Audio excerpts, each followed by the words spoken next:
साल 2026 के लिए भारत की स्ट्रैटेजी दो बड़े ट्रेंड्स पर टिकी है। चलिए इसे समझते हैं।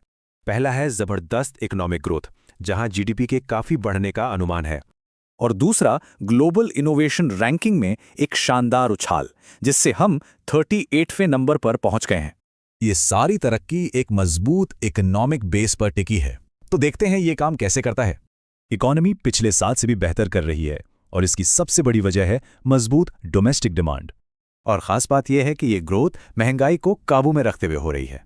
इसी स्थिरता से टेक्नोलॉजिकल आत्मनिर्भरता की तरफ एक बड़ा कदम उठाया जा रहा है। इसके लिए एक बड़ा नया फंड बनाया गया है जो प्राइवेट सेक्टर आर&डी को बढ़ावा देगा। इस फंड का फोकस उन सनराइज सेक्टर्स पर है जो भविष्य के लिए बहुत जरूरी हैं। यही न्यूली एस्टैब्लिश्ड अनुसंधान नेशनल रिसर्च फाउंडेशन का मेन मिशन भी है। इसका एक बड़ा उदाहरण है नेशनल क्वांटम मिशन।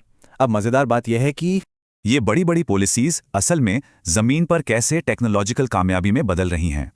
जैसे कि एक स्टार्टअप रेनिस्क ने क्वांटम कंप्यूटिंग का एक बहुत जरूरी हिस्सा बना भी लिया है। लेकिन ये पूरी नेशनल स्ट्रैटेजी सिर्फ देश के अंदर ही नहीं है। चलिए अगले पिलर की ओर बढ़ते हैं। तो सवाल ये है कि ये डोमेस्टिक फोकस पूरी दुनिया से कैसे कनेक्ट होता है। इसका एक बड़ा कदम है यूरोपियन यूनियन के साथ हुआ नया फ्री ट्रेड एग्रीमेंट।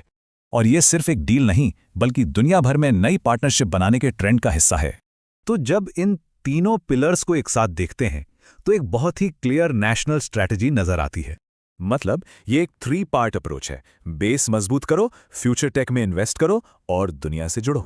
तो सवाल ये उठता है कि ये सब मिलकर वर्ल्ड स्टेज पर भारत के लिए आगे क्या रास्ता तय करता है।